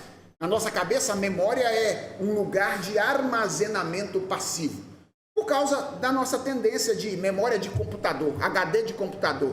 Algo passivo que está lá e você pode acessar quando você eventualmente quiser. Vejam bem, Calvino não via a memória desta maneira. Para ele, a memória era uma força ativa e uma unificação, um instrumento de unificação da vida. Calvino chama a memória de o repositório do Espírito Santo. A memória é o repositório do Espírito Santo. Como uma implicação disso, ele trabalhou insistentemente com o ideal de que todos tivessem os salmos impressos na memória. E aí ele diz, para quê? Para nunca cessar de cantar. Ou seja, os salmos têm que estar impressos na memória. Para quê? Para que as nossas palavras, para que aquilo que a gente diz esteja sempre impactado por aquilo que nós temos na memória. Ontem eu mencionei que quando o Saltério foi produzido, houve um esforço para que as melodias, fossem elaboradas para cada salmo, que às vezes elas eram usadas de uma maneira relativamente repetida para que as pessoas pudessem decorar, Então, por exemplo, na última edição do Saltério, a de 1552, o Saltério tinha 125 melodias para 152 textos, ou seja, algumas eram utilizadas exatamente de uma maneira repetida. Qual é meu ponto aqui, gente? É que Calvino não foi, e com isso eu encerro esse tempo de exposição antes de passar para algumas aplicações rápidas aqui. Calvino não foi, ao contrário do que muitas vezes nós imaginamos, um liturgista racionalista. Certamente ele foi racional, mas ele não foi racionalista. Calvino entendeu, compreendeu bem o lugar dos afetos no culto a Deus, certo? Ao mesmo tempo, ele não foi um liturgista irracionalista. Ele sabia que a racionalidade era parte essencial do culto e não podia ser suplantada pela afetividade. Como é que a gente deve cantar? Calvino diria, talvez, perdoe-me ele se eu estiver errado. Não há um estilo exclusivo e único, por meio do qual devemos cantar os salmos e os feitos do Senhor. Nosso papel aí é verificar, dentro daquilo que já existe, em termos estilísticos e tímbricos, aquilo que é possível usar no contexto da comunidade da fé para possibilitar que a palavra de Deus seja veiculada sem empecilhos. E terceiro, nós devemos cantar com todo o nosso ser, com a nossa mente, com os nossos afetos e com a nossa dimensão física, expressando aquilo que nós fazemos nessas duas outras dimensões. Bem, diante disso, algumas reflexões e desafios aqui. Em primeiro lugar, é sempre bom lembrar que nós ainda vivemos em um contexto onde a liturgia ainda se desenvolve de maneira muito irracional. Eu vou repetir, e eu não estou desdizendo aquilo que eu disse antes. Estou tentando ler a nossa cultura. Por razões históricas, irmãos, por razões culturais, o evangelicalismo brasileiro foi forjado e tem se desenvolvido num cenário que enfatiza os afetos em detrimento da racionalidade. Então, a gente percebe isso, por exemplo, no fato de que não é incomum encontrarmos no Brasil de hoje cultos desprovidos de um movimento litúrgico coerente. Isso é bastante comum nos nossos dias, certo? Então, tem muita liturgia de igrejas que jamais admitiriam ser chamadas de litúrgicas, que é só música e palavra. É isso? É a coisa mais comum que existe hoje. Você não tem um movimento litúrgico organizado. A liturgia é música e palavra. Então você chega lá, tem uma meia hora de músicas, geralmente desconectadas entre si, e depois dessas músicas desconectadas entre si, alguém prega a palavra de Deus. Veja, não me parece que essa seja a melhor maneira de organizar uma liturgia, considerando a dimensão da racionalidade do culto público. É importante termos esse movimento que nos insira na história de Deus, nos relembre os seus feitos e nos coloque em conexão com a sua palavra. Então, eu acho que um desafio que nós temos ainda hoje, no nosso contexto, é redescobrir a dimensão racional do culto público. Isso ainda é um esforço real e verdadeiro para nós. Tem muito irracionalismo por aí e a gente precisa redescobrir essa dimensão da racionalidade. Ao mesmo tempo, irmãos, prestem atenção no que eu vou dizer agora. Nós precisamos refletir sobre o risco de cairmos em uma prática litúrgica racionalista que reduz a extensão da nossa entrega a Deus. Eu acredito que todos nós aqui concordamos que a batalha pela pureza do culto público é algo importantíssimo. Mas qual é o meu ponto? É preciso questionar o quanto, na tentativa de evitar a associação com o clima emocionalista idólatra dos cultos atuais, o quanto nós suprimimos do culto manifestações que são legítimas e verdadeiras. Manifestações afetivas que são absolutamente bíblicas, que foram reconhecidas e utilizadas pela nossa tradição. Gente, eu não estou falando de qualquer pessoa quando eu li esses textos para vocês. Claro, qualquer pessoa para nós, dentro da nossa tradição. Eu estou falando do nosso pai espiritual histórico. que é João Calvino. Certo? A nossa tradição descende, de alguma forma, desse personagem. E aqui está ele reconhecendo a legitimidade de manifestações afetivas por ocasião da adoração no culto público, certo? Embasadas na Escritura Sagrada, como uma expressão dos nossos afetos e da nossa convicção racional. Então, como reformados, eu creio que nós temos o desafio de recobrar atenção a isso, eu vou dizer isso com muito cuidado, uma inteligência cristã submetida à palavra, capaz de sentir e de desejar após entender o que Deus diz. Ou seja, às vezes a gente acha que a vida cristã é só entender, só entender, só entender. Não é. A vida cristã envolve sentir e fazer. Sentir e fazer, como um resultado do nosso entendimento. E a gente precisa recobrar essa inteligência cativa à palavra, que nos permite olhar e dizer, isso é um exagero, emocionalismo barato, a gente não deve praticar isso. Agora, existem dimensões ou manifestações que são absolutamente plausíveis na experiência litúrgica. Eu sei que essa postura é uma postura mais arriscada, certo? Eu sei, é mais fácil fazer como Calvino fez, né? Tira tudo, acaba com tudo, etc e tal, e acabou, a gente tem menos problema. Mas o meu ponto é, o quanto isso não pode empobrecer a nossa experiência litúrgica do nosso serviço a Deus. Esse é o ponto. Então, a gente precisa lidar com isso. Nós somos chamados para enfrentar esses desafios. E essa inteligência cristã precisa, de alguma forma, ser desenvolvidas entre nós. Em terceiro lugar, eu diria que nós precisamos recuperar o antigo esforço de memorização da Escritura.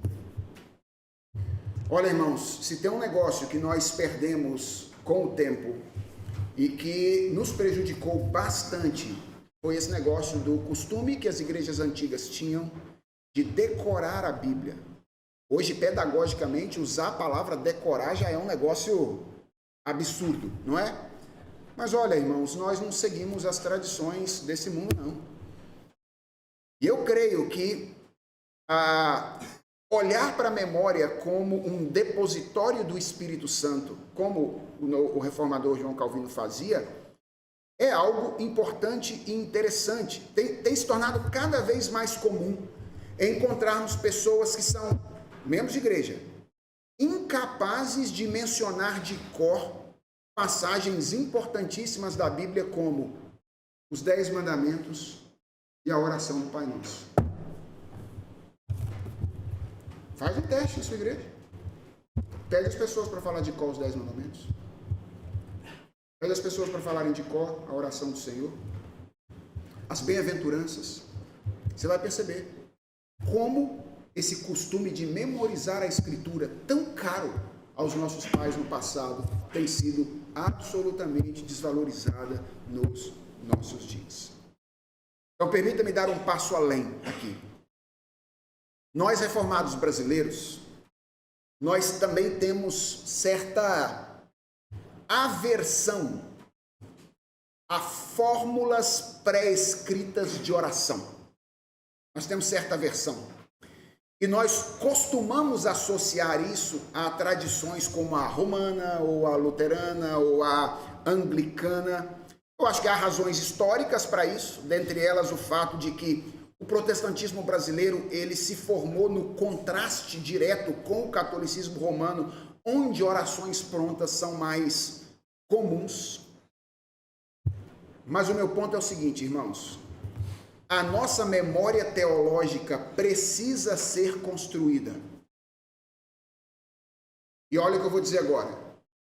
Quando ela não é construída por modelos de oração que procedem da Escritura ou da boa tradição, ela vai ser construída por modelos de outras tradições que entram os nossos arraiais, por exemplo, através das extensas ministrações que acostumam acompanhar algumas performances de grupos de louvor no Brasil.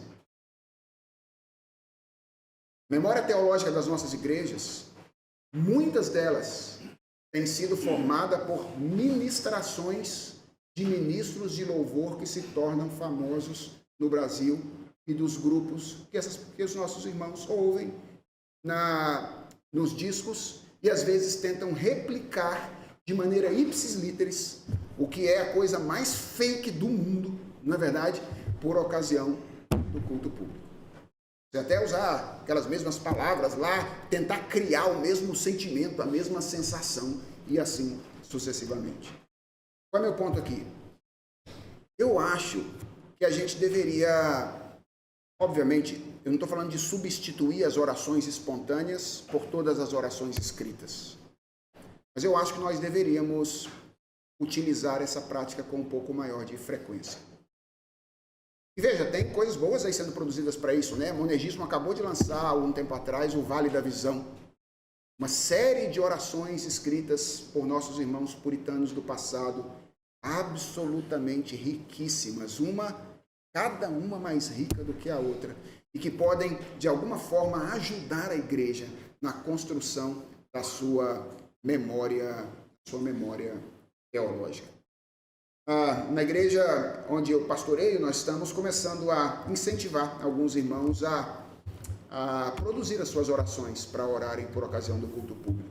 Então, ao invés de chamá-los para orar em cima da hora, nós temos dito a eles que eles vão orar por ocasião do culto no domingo seguinte. E pedimos a eles para preparar as suas orações. Afinal de contas, eles não oram só por eles, né? Quando eles estão orando por ocasião do culto público. Eles oram em nome da comunidade. E é importante que as orações reverberem aquilo que a comunidade crê, e não os nossos próprios desejos e anseios particulares e individuais. Então, eu acho que seria uma boa prática nós, juntamente com as orações espontâneas que nós já fazemos, nós inserirmos aí nas nossas liturgias, eventualmente, boas orações que fossem orações previamente escritas, orações do passado, orações que nós podemos escrever, que possam encher a memória teológica da nossa igreja com aquilo que está de acordo com a palavra do nosso Senhor. Bem, era o que eu tinha preparado para essa manhã. Eu não sei quantas horas, são 9h25. Acho que temos um tempinho aí, né, Sivaldo, para perguntas e contribuições ou questionamentos, etc. Irmãos, fiquem à vontade, estou aqui para lidar com eventuais aí questões que vocês eventualmente levantar, se eu tiver condições de fazê-lo, obviamente. Ali atrás? Meu nome é Jonathan. Pois não, Jonathan. Eu acho que o maior problema em no Brasil é a defasagem da cultura. Quando os funcionários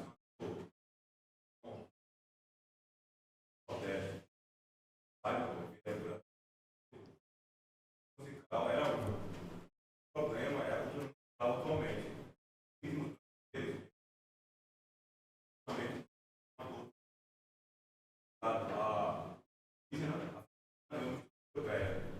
E, consequentemente, causou o forró, dentre outros,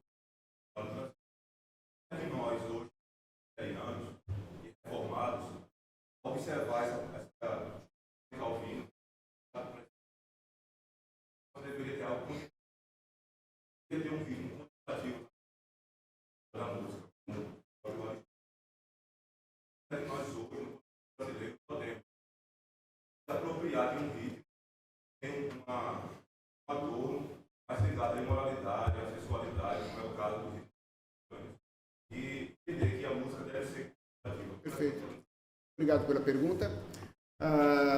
Você percebeu que durante a minha palestra eu não usei a palavra ritmo em nenhum momento para me referir àquilo que eu mencionei. A razão é bem simples. É que ritmo é uma das propriedades da música. Então, quando a gente usa ritmo para nos referir àquilo que a gente está querendo se referir, não é bem isso que a gente está querendo dizer. A palavra que eu usei o tempo inteiro foi a palavra estilo. Estilo. Por que eu usei essa palavra estilo? Porque essa é a palavra técnica para se referir à expressão musical de uma determinada cultura. Certo? Então, isso é estilo. Então, o funk não é um ritmo, é um estilo musical. Aliás, talvez o funk seja um ritmo também. Mas ritmicamente falando, o funk não tem grandes problemas. Ritmicamente falando. Veja, eu não sei se eu deveria ter dito isso. Eu estou dizendo que o ritmo tem a ver com a cadência musical apenas. E muita coisa do que você canta na igreja com naturalidade tem a mesma cadência, só que com um andamento diferente do andamento que é comum do funk hoje. Então, o problema não é o ritmo, o problema é o estilo, ou a relação de todo aquele conjunto musical com os valores que eles, de alguma forma, comunicam. Por isso que você disse assim, como é que eu vou usar um ritmo que comunica a sensualidade? Veja, não é só o ritmo, é a cultura, é o estilo. E veja bem, obviamente que se você tem um ritmo que está tão atrelado à sensualidade em uma determinada cultura, esse é um ritmo que você, ou ritmo, um estilo, que você não deve usar, certo? Porque ao utilizá-lo, obviamente, você não vai conduzir os adoradores da sua comunidade a fazer aquilo que o culto público exige, que é adorar a Deus.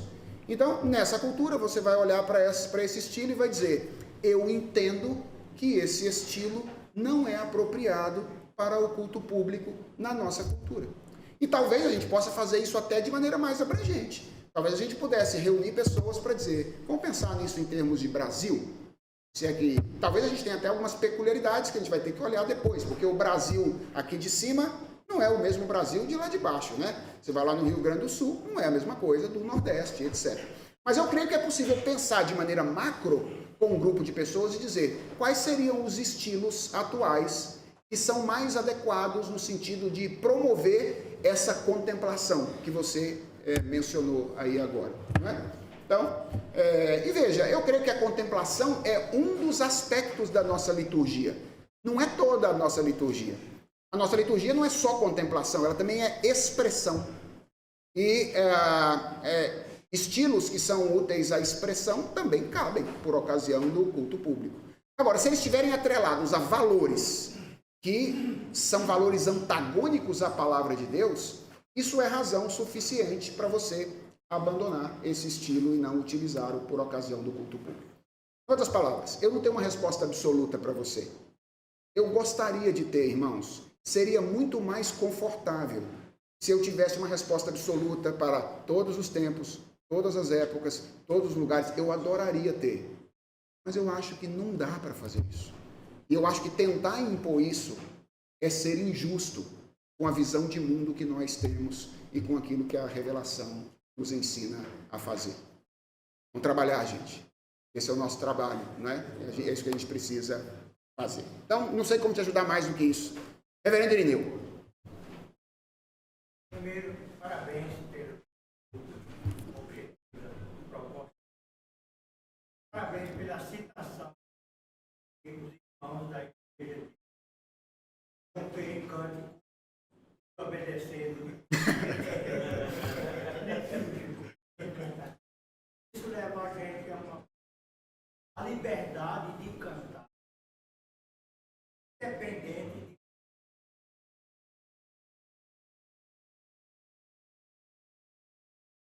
de nossa herança musical, congregacional inglês, americana, misturando o cristão, perfeito, no novo canto, e a harpa cristã que é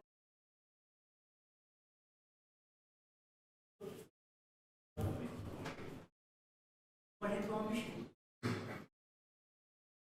Nossa, bem. Uma herança inglesa,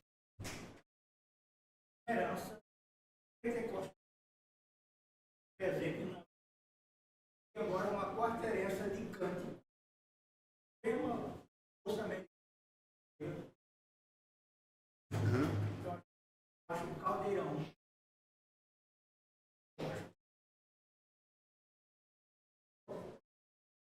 Ainda mais, 20 anos atrás, britanos de restaurar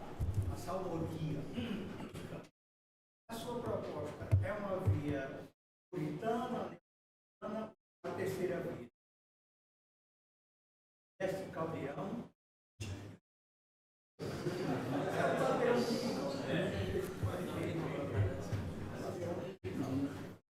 É uma via puritana ou é uma via calvinista a ser resgatada tardiamente? Reverendo, eu não sei se eu gostaria de atribuir um rótulo à minha proposta. Não sei se eu gostaria. A minha proposta, ela é fruto de uma inquietação de um pastor jovem que foi ao campo lidar com música e que percebeu que música é um negócio com o qual a gente lida subjetivamente, sem muitos critérios para lidar. E alguém que resolveu voltar para casa e dizer onde é que a nossa tradição nasceu, como é que se cantava no começo da nossa tradição e tentar perguntar como é que a gente faz para cantar agora no meio desse caldeirão. A nossa tradição é, por natureza, irmãos, uma tradição, vou usar uma palavra aqui que é perigosa, mas eu vou fazer isso de propósito. Ela é uma tradição por natureza ecumênica. Em que sentido? No sentido de que ela tem um ponto de referência transcendente, que é a palavra de Deus, que julga e avalia todas as coisas, e ela está disposta a encontrar aquilo que é bom e útil em qualquer lugar. Olha para Calvino citando os pensadores pagãos o tempo inteiro, citando os pensadores pagãos. Por que ele faz isso? Porque ele não tem comprometimento imediato com nada que seja histórico. O comprometimento final dele é com a palavra de Deus, que é transcendente. Isso faz com que a gente possa se valer de tudo aquilo que é bom, justo e belo que Deus colocou na sua criação. Então, a minha proposta é uma proposta de que nós precisamos olhar para esse caldeirão que é real. No meio desse caldeirão estão as propostas mais conservadoras, por exemplo, de recuperação de uma salmodia ao estilo mais antigo. E a gente deve olhar para isso, para se aproveitar de tudo isso na nossa inologia, com os critérios que eu tenho entendido a gente precisa estabelecer objetivamente. Eu tentei apresentar alguns critérios aqui.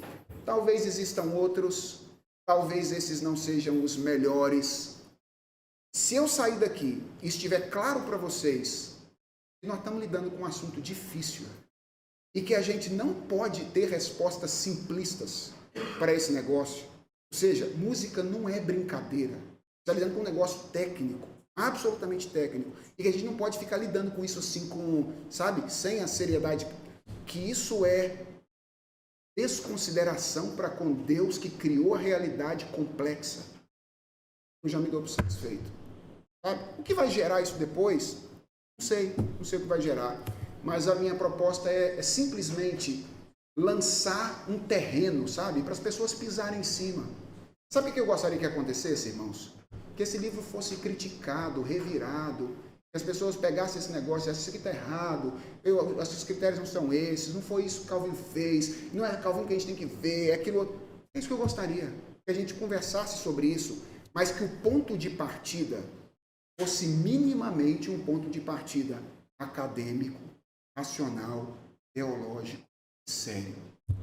E não que a gente lidasse com isso assim, com as nossas preferências pessoais, dizendo, é isso, é aquilo, e assim sucessivamente. Esse é o meu ponto. Então eu não tenho assim uma proposta que tem um rótulo. Eu tenho uma proposta que diz, vamos discutir esse assunto com profundidade. Isso que eu gostaria que acontecesse.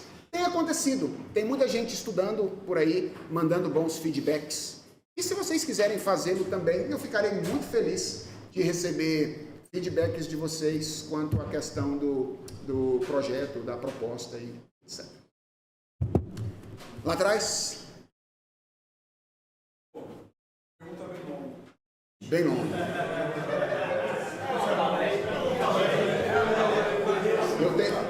Eu tenho que voar meio-dia e pouco. Se você conseguir responder até lá. Eu não quero dar minha palestra, sem dar sua palestra. Tá. Pastor, eu vou comentar. A Bíblia, ela nos ensina que instrumentos musicais no culto público, eles só se iniciaram. Então, desde Adão, Davi, a Isso está dito textualmente? Eu entendi que sim. Ok. Isso muda bastante. Em segunda Crônicas 29:5 diz assim: também estabeleceu os levitas na casa do Senhor com os alaúdes e harpas, segundo o mandato de Davi e Gade. Evidente que o profeta na este mandado veio do Senhor, por intermédio dos seus profetas. Então, aqui percebemos que o princípio regulador do culto ele foi realmente seguido. Não se acrescentou instrumentos até quando Deus não disse para acrescentar. Aí, nesse momento, Deus fala para acrescentar e Davi acrescenta. Essa é uma hipótese, certo? Essa é uma hipótese. Com certeza eu. Não é autoridade não, é só um diálogo. Esta é uma hipótese. Ou seja, a gente não tem isso dito. Há outras coisas na Bíblia que foram normatizadas como uma prática que já era anterior. Então você tem o dízimo, por exemplo, que já era comum antes e ela normatizada posteriormente. Então essa é uma possibilidade, é uma hipótese. Só isso que eu estou querendo dizer. Nós vemos que já na 8ª geração, a humanidade, Paulo, inventou harpa e flauta, né? Mas instrumentos musicais já só que não se vê na Bíblia, essa veia aqui. Foi mais ou menos essa hipótese. Ok. Aí em 2 Crônicas, continuando, 26-29, estavam, pois, os levitas em pé com os instrumentos de Davi, os sacerdotes com as trombetas. Deu ordem a Ezequias que oferecesse o holocausto sobre o altar. Com certeza o Senhor já fez. Em começando o holocausto, começou também o cântico ao Senhor com as trombetas ou som dos de Davi, rei de Israel. Toda a congregação, quando se entoava o cântico e as trombetas soavam, tudo isto até findar-se o holocausto. Tendo eles acabado o sacrifício, e todos os que se achavam lá para se adorar. Parece que a partir daqui a exegese de Calvino ele atribui está muito ligado com o Levita. Era no momento do holocausto. Acabava o holocausto, acabava os momentos. Mas aí o senhor pode comentar, para enriquecer, né? O senhor discorda dessa exegese que Calvino o senhor falou. Nós temos também um teólogo americano chamado John Lafayette, literator.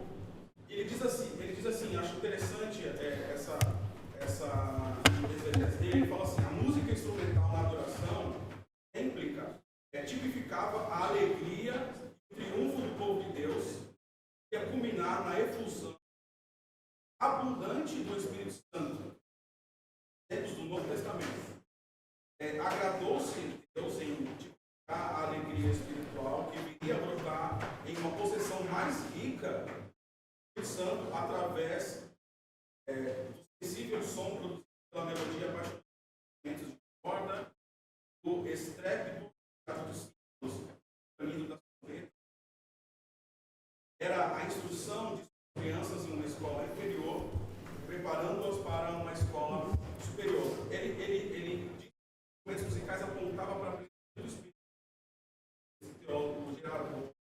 Eu queria entender, realmente a sua visão.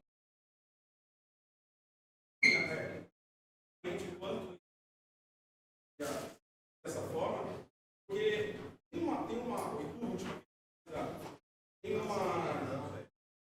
uma passagem que fala assim, uma passagem muito famosa, que em 1 Samuel 16:16, quando o espírito maligno vinha, os homens falaram assim: nós temos que buscar um homem que saiba dedilhar a árvore. E assim, até então eles não estão pensando em Davi. Um homem qualquer saiba dedilhar a árvore, para espantar, para aliviar.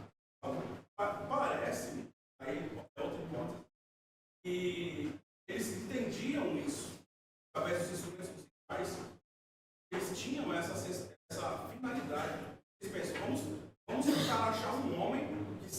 dedilhar a harpa para aliviar ao Senhor, meu reino. E aí algum deles fala, olha, eu sei de um, Davi, ele sabe tocar bem a harpa, e o Senhor é com ele. Quando Davi tocou a harpa, ele deixou o espírito de Saul, o espírito maligno saía de Saul. Aí eu queria entender, juntando tudo, parece que vai entender que apontar para algo assim. Sim, qual é a sua pergunta? Qual é a pergunta? A pergunta, assim, essa interpretação que apontava para o espírito, porque se dedilha a harpa, tem algo espiritual envolvido. Se essa é a pergunta, minha resposta é: eu disse que eu não consigo enxergar isto na teologia bíblica. Uma relação entre os instrumentos musicais e algo cerimonial que se exaure na revelação da pessoa de Jesus Cristo. Eu, particularmente, não consigo enxergar isso na teologia bíblica. Pode ser um defeito pessoal? Pode ser um defeito pessoal. É possível que alguém tente construir um argumento e eu estarei disposto a ouvir e ler esse argumento a qualquer momento? Pode ser. De tudo o que eu li até hoje, eu não consigo ser convencido pela teologia bíblica de que haja uma relação entre instrumentos musicais e uma tipificação de algo que se exaure na pessoa de Jesus Cristo. É o que eu tenho a dizer no momento. Eu tenho dificuldade de enxergar isso. Agora, a teologia está aí para isso, irmãos, para nós construirmos argumentos, escrevermos textos, elaborarmos em cima dessas questões. Bom?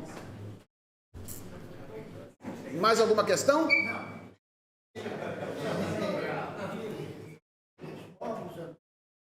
Tem maneira de hipnotizar. Música é uma maneira.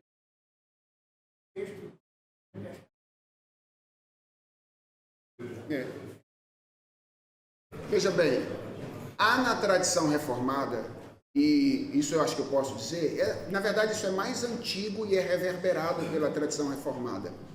Há na tradição reformada certo receio quanto ao poder da música.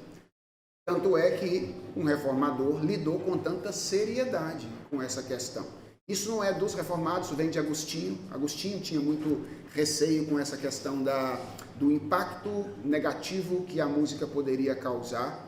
Mas eu entendo que, embora a música possa causar um impacto negativo, ela, se regulada adequadamente, pode também causar um impacto positivo, porque ela é uma possibilidade da criação divina que tem características particulares para isso. Então, no caso dos reformadores, eles entenderam que o objetivo da igreja é canalizar a boa música para que ela possa cumprir o seu objetivo e propósito. Aliás, houve reformadores até que extirparam toda e qualquer música do culto em virtude dessa razão. Foi o caso de Zwinglio. Ele entendeu que a música é tão perigosa que era melhor não ter música. Não ter música. São decisões que nós precisamos tomar ao longo do tempo. Como eu disse, a Escritura precisa ser a nossa regra de fé primária. A nossa tradição e a história na aplicação da Escritura é a nossa companheira secundária na tomada de decisões, porque ela é que nos exemplifica isso. E a sabedoria e o senso comum também são bons guias, bons condutores debaixo da orientação do Espírito para tomarmos essas decisões. Ok? Mais alguma coisa que alguém diga?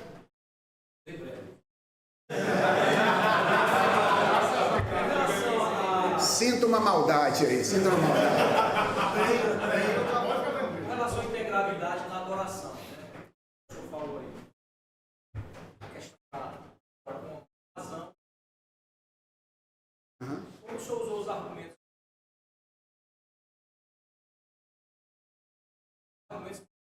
Levantar as mãos, precisar do texto. Foi. A questão do corpo giroflexo tem um contexto de oração. Sim.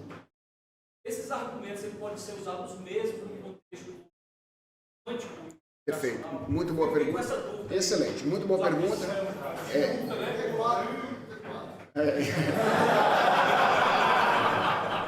Muito boa pergunta. Sim, Calvino diz essas coisas em geral com respeito à oração, eu as aplico de maneira direta ao cântico e o faço por causa da tese que defendo da similaridade entre canto e oração no pensamento de Calvino. Eu não tive tempo de trabalhar isso aqui com vocês, mas se eu pudesse citar passagens de Calvino em que ele trabalha a relação entre essas duas coisas, ia ficar muito claro para nós que Calvino vê a música como um tipo de oração. Então foi um movimento que eu realizei aplicando isso ao canto em virtude dessa relação. Tem então um caminho lógico aí que precisa ser percorrido, que não estava completamente demonstrado e que eu agradeço a você por levantar. Então é isso mesmo. Ok? Pois não? O costume das nossas igrejas hoje é o culto de atos. Sim. Convocação. Queria saber se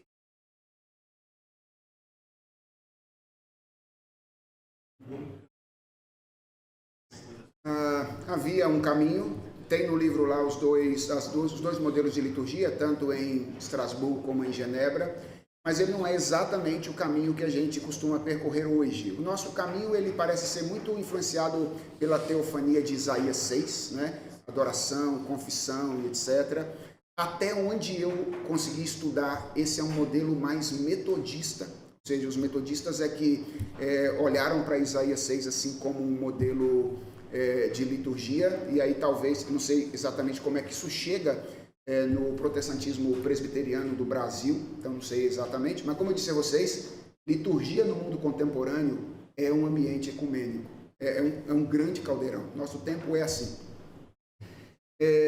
Então o modelo de Calvino era mais um modelo de penitência, muito mais atrelado lá a lembrança do catolicismo romano, que era a igreja que Calvino conhecia, obviamente. Então ele era muito mais um movimento de penitência, confissão, instrução e resposta à instrução. Então você não tem assim, tem a leitura de um salmo, aí tem o momento de confissão.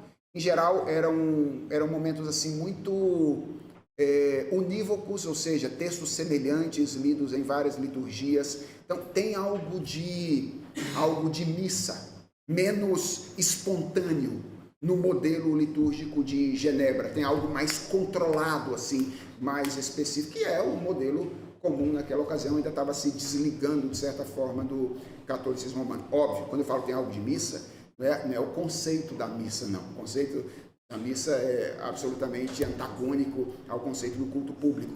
Mas a estrutura, de certa forma, tem algo dessa questão da penitência, da instrução e, então, da resposta à instrução.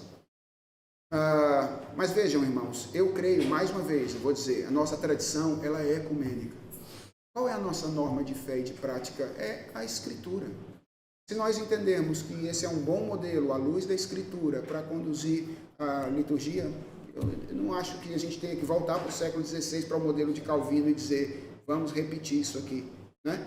Eu acho que a gente é livre e guiado pela Escritura para pensarmos a nossa liturgia, a nossa organização cultica da melhor maneira possível, certo?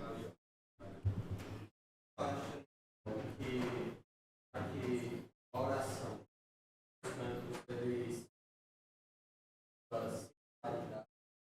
nós poderíamos aplicar justamente a estrutura que vai ensinar na oração. Eu nunca pensei nisso, cara. Nunca pensei nisso. Eu teria que sentar e verificar em que sentido os diferentes elementos da oração do Senhor poderiam gerar movimentos litúrgicos. Eu teria que pensar nisso. Mas você me deu uma boa ideia. Boa ideia.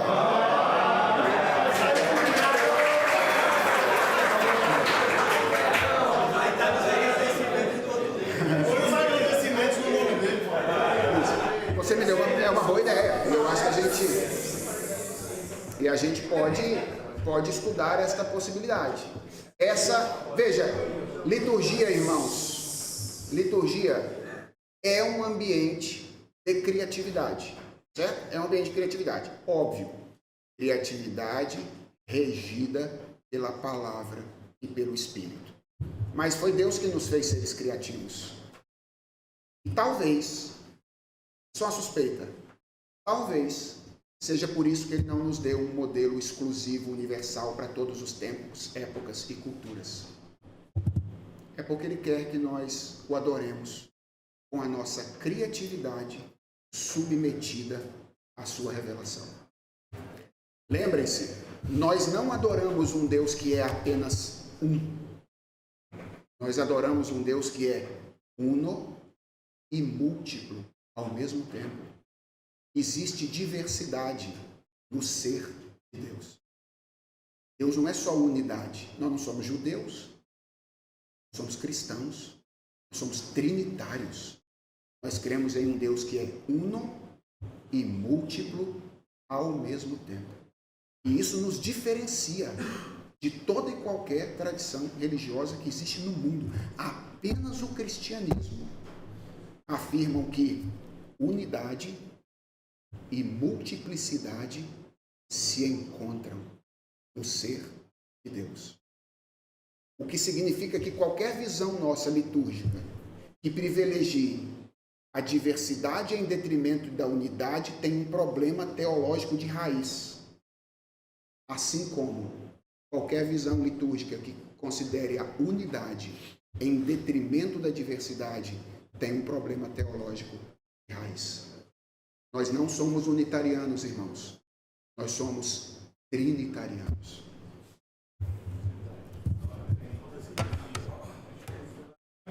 Sim.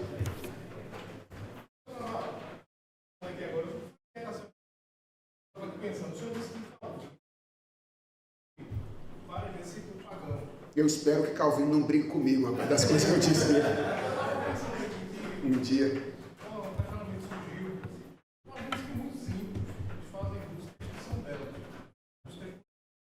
Sim.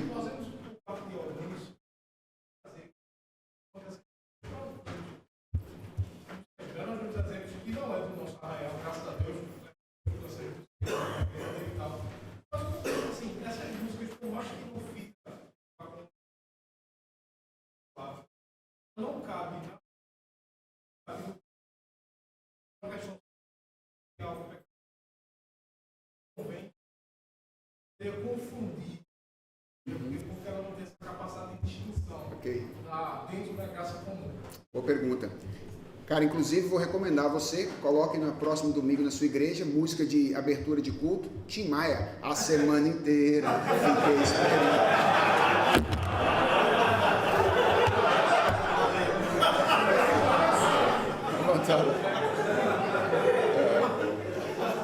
Faz uma recordação disso aí. Já pensou?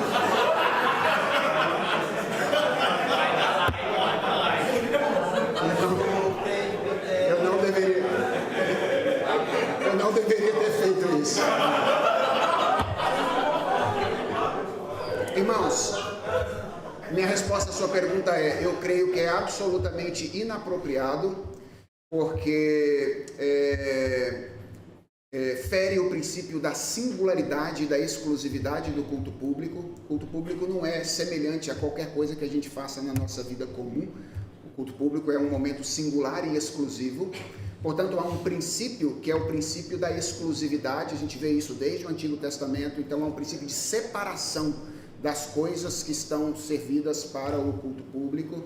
Então, eu acredito que, inclusive, a gente deveria ter um pouquinho mais, não sou tão radical em relação a isso, mas um pouco mais de cuidado com o nosso repertório e pensar músicas que fossem compostas para aquele momento em particular, que fossem usadas com um pouco maior de exclusividade na ocasião do culto público, para resguardar na nossa mente o princípio da singularidade e da exclusividade daquele momento. Então, a razão pela qual eu considero inapropriado na verdade, são duas, né? Essa é uma razão, e a outra razão é que é muito difícil que você consiga encontrar uma música que seja composta por alguém que não tem uma visão de mundo cristã, uma mentalidade cristã e que não compôs para o culto público, que possa ser encaixada no culto público de maneira adequada e condizente com o que fazemos naquele lugar.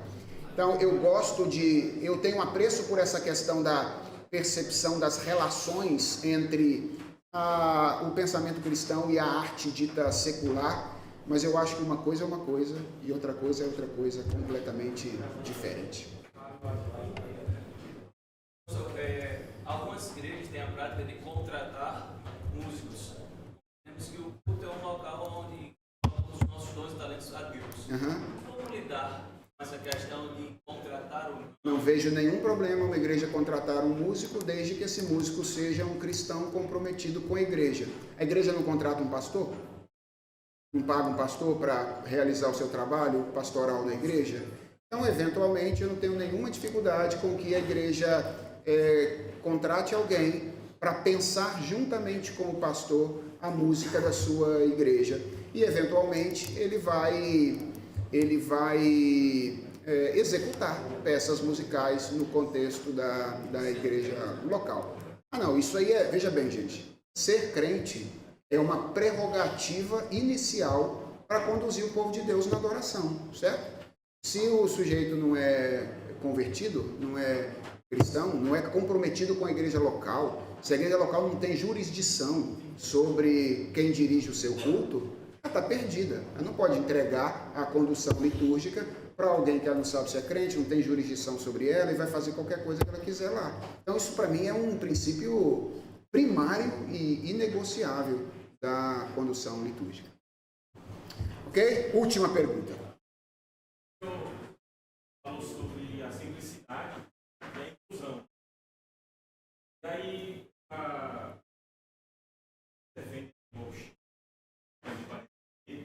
e eles falam justamente nisso. Não com essas palavras, né? Mas seria justamente a simplicidade e a inclusão das pessoas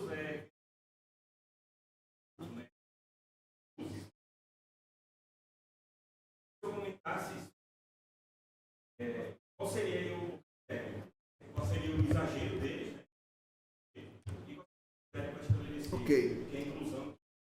Perfeito. Essa não é uma pergunta fácil, sobretudo quando ela levanta essas ilustrações, né? Porque essa questão da parede preta e etc., isso tem outros aspectos que estão envolvidos aí. Tem uma preocupação visual, tem uma preocupação com a transmissão daquilo que é feito. Então, muitas das igrejas usam essa parede preta em virtude dos efeitos possíveis para ser feito na transmissão, o impacto que isso tem no contraste com as pessoas que estão transmitindo, etc. e tal, que é o contraste entre claro e escuro e etc. Então, a coisa não é tão simples quanto parece, não. O que eu acho que a gente tem que pensar, antes de pensar isso, é pensar em duas coisas. Em primeiro lugar, é pensar essa questão da própria transmissão.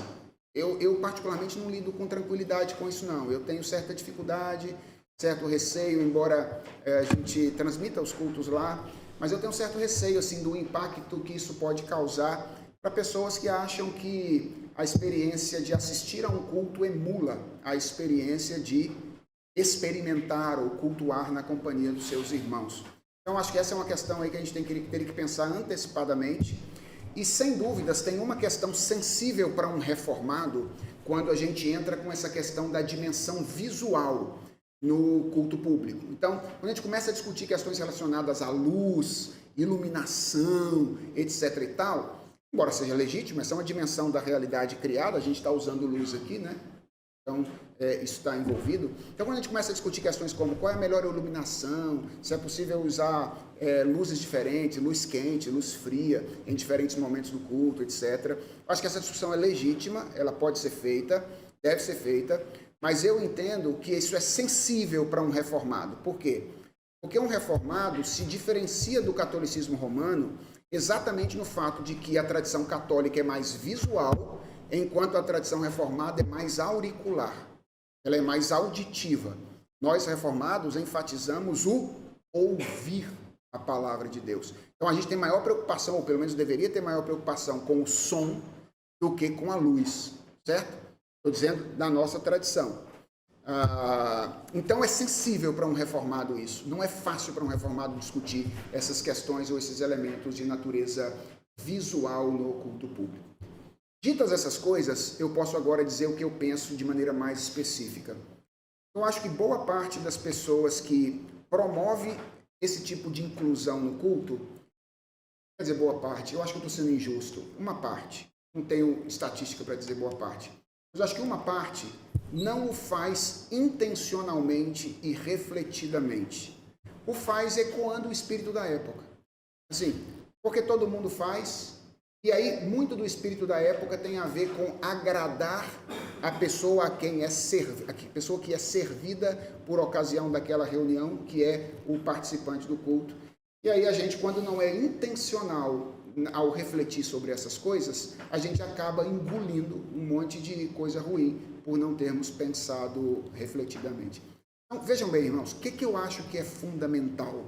Vocês que estão começando a carreira acadêmica e ministerial de vocês, que vocês não ajam sem refletir. Ou seja, cara, cor da parede do fundo da igreja, qual é a melhor? Instrumentos musicais, tem ou não tem? Se tem, quais são os melhores? E procurem respostas intencionais. Não ajam por impulso. O que eu acho que acontece muitas vezes na nossa cultura é que os pastores agem por impulso. Todo mundo está fazendo? Faz. Vai lá e tal. E não refletem de maneira significativa sobre o que fazer e o que não fazer. O culto, a igreja, são coisas tão importantes que elas merecem mais do que nosso impulso.